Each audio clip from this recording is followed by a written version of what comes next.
Update. Does a child who didn't see one parent because the other parents told them despite custody orders in place have to repay the time debt after age 18? Original post. Posting anonymously because I think I know the answer, but feel like an idiot asking anyway. I hope I describe this clearly. My parents split when I was very young and had shared custody about 50-50 at a time. My mother ran off with me to Canada not long after, but cancer took her when I was 15. I was taken back to my father, and is always told that because I was away from him for 8 years, but he had 50-50 custody, that I had to repay that time debt for 4 years after I turned 18. I took it as just how things are. There was a letter from my dad's lawyer that I haven't been able to find that I had when I came back, to him pointing out I would be a minor until after I turned 22 and a few months. I am not allowed to leave home much except to work. Dad gets all of my money to support me. I am not allowed to see guys, and I am not allowed a car. And it seems really unfair to me, and nobody else my age is in this situation. Does any of this seem legally real? The more people I talk to, the more it seems my dad has me under a big con. But I'd like to know for sure. I know it might be trying to prove a negative, but is there a link to a law I could use to show for sure either way? Now for the top advice before reading the updates. I'm not surprised your mother ran. Your father is nuts. No, none of this is a thing. At 18, you are legally an adult and can move out, and I would strongly suggest you do so. Your dad is lying to you. Secure copies of all your vital documents and open your own bank account as soon as you can.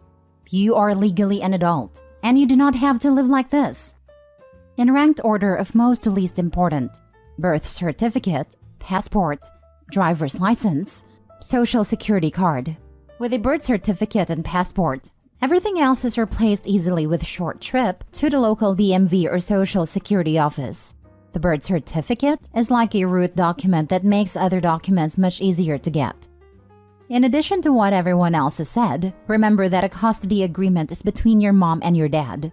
Your mom had an obligation to fulfill that agreement by sending you to visit your dad. You were never legally under any obligation to fulfill the custody agreement. You do not owe your parents anything. There are actually laws against the idea that children owe their parents anything for existing and being raised by them, or some parents otherwise would try to sue their children for the thousands of dollars we spent on your food and clothes and room and board between ages 0 to 18. If your mom failed to fulfill the custody agreement, you were never under any obligation to rectify that. For example, the courts would not expect a 10-year-old to purchase their own plane ticket to visit dad when mom failed to do so. The custody agreement is not meant to bind you to your parents. It is meant to bind your parents to an agreement so that one of them doesn't prevent the other from seeing the kids. Others have already given you plenty of advice regarding getting out of your current situation, resources to help you if you're in danger, etc.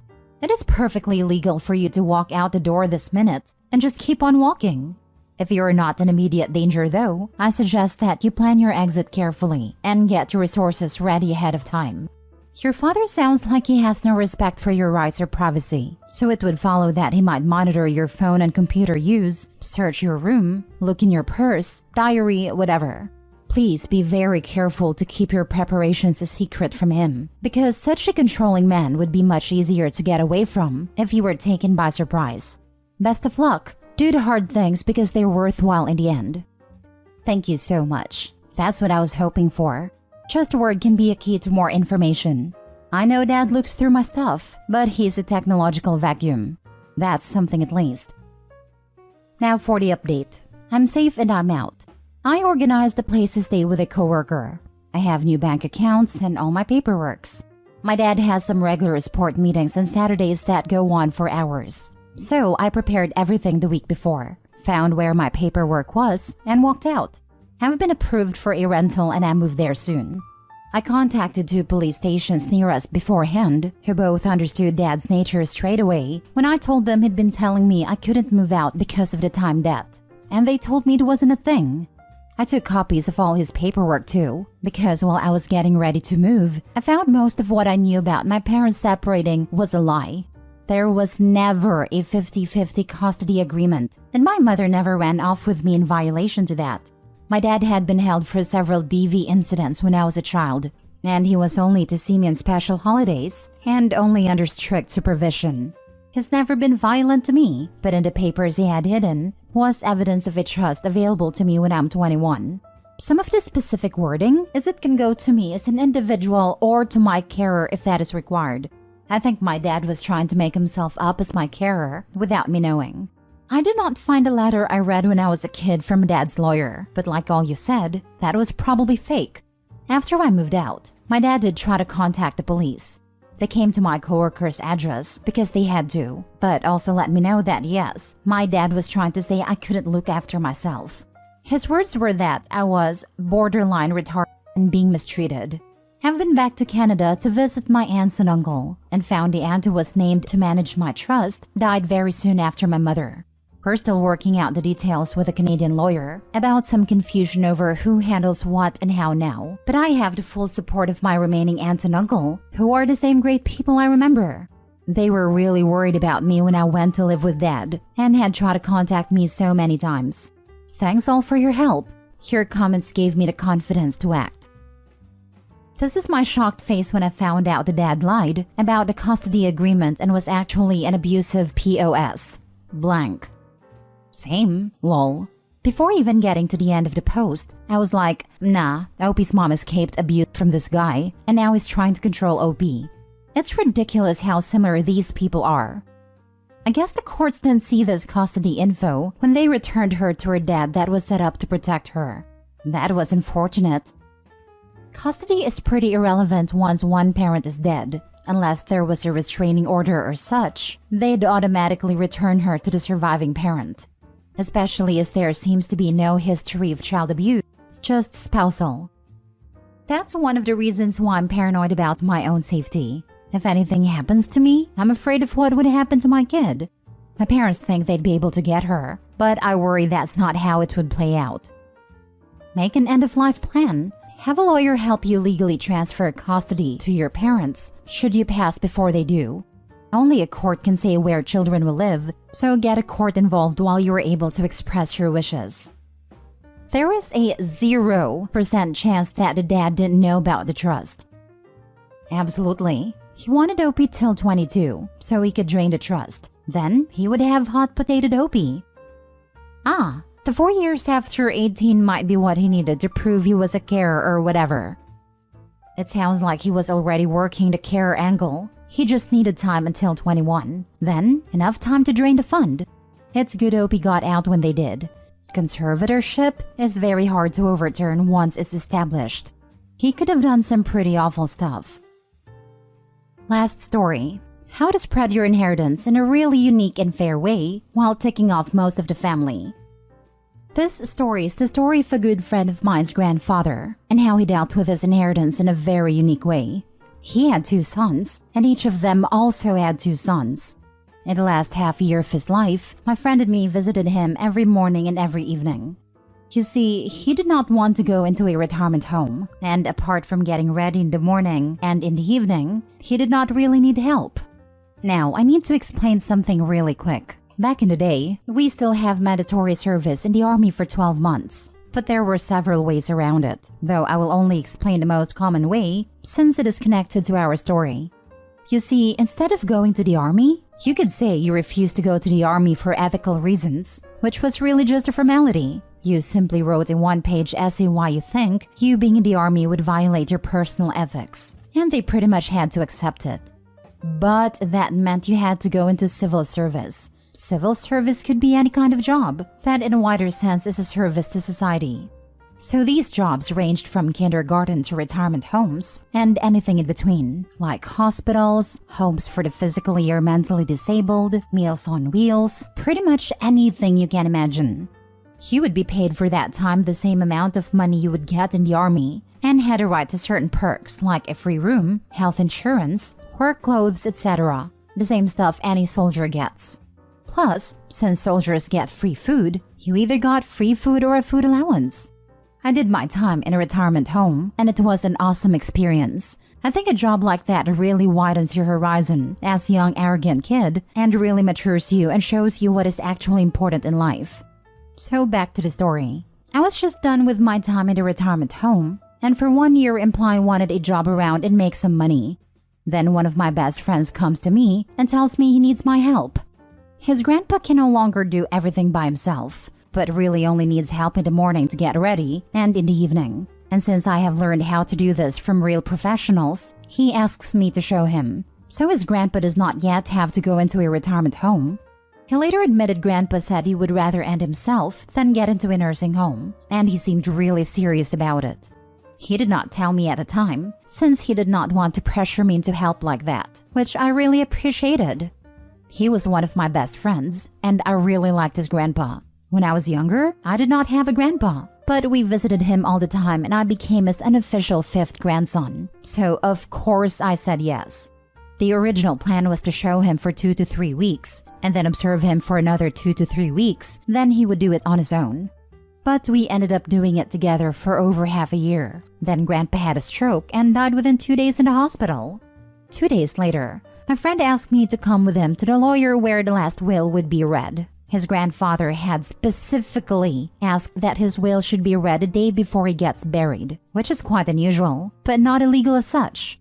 I asked why he wanted me there, and he told me the lawyer had officially invited me, since grandpa had left me something as a thank you for my service.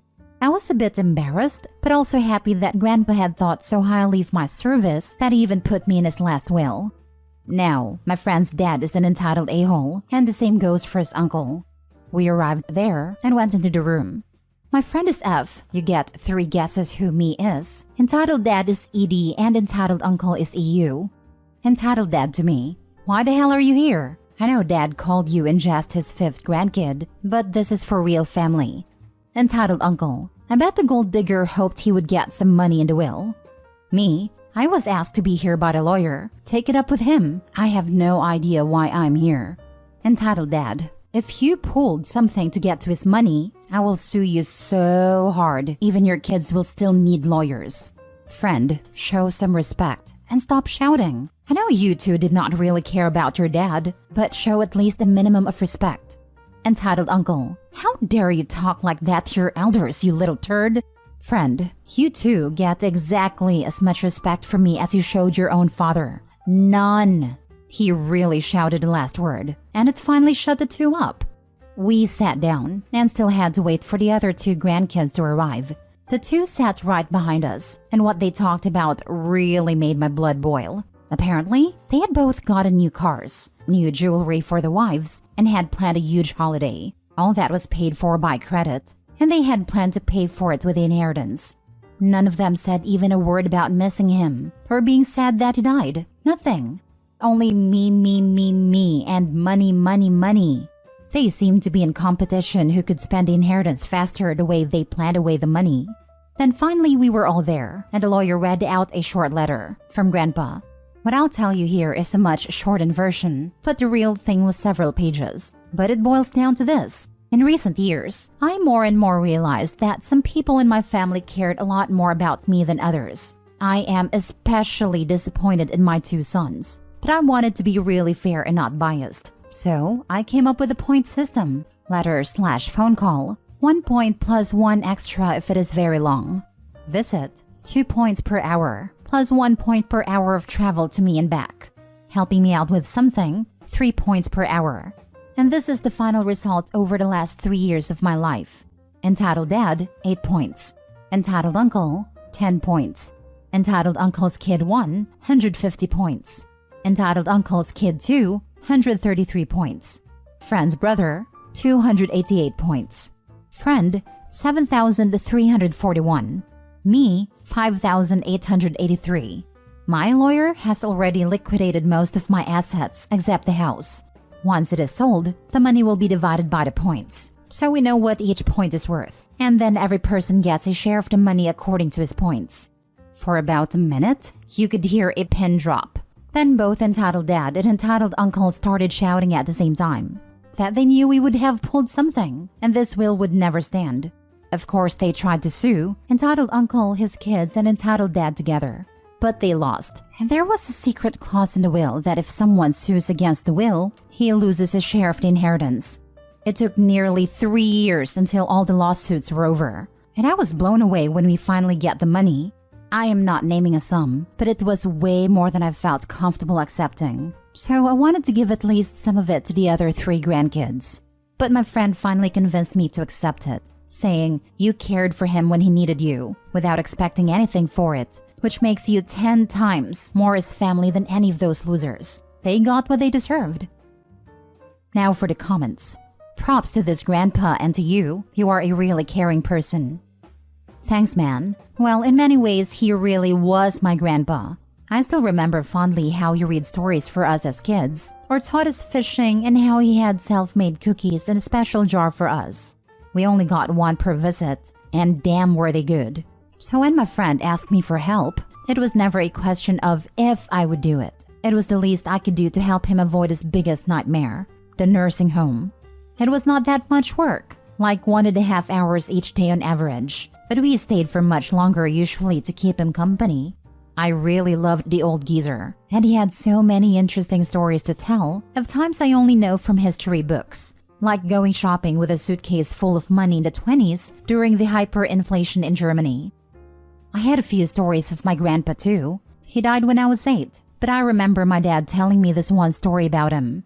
So, my grandpa served on a submarine repair boat in World War II. Never saw action, but apparently he was the only one with the guts to climb up the flagpole to hoist the flag on a ship every day while the boat was rocking with the waves. They also apparently served pineapple every day on the ship, and according to my dad and grandma, he never ate a pineapple again in his life.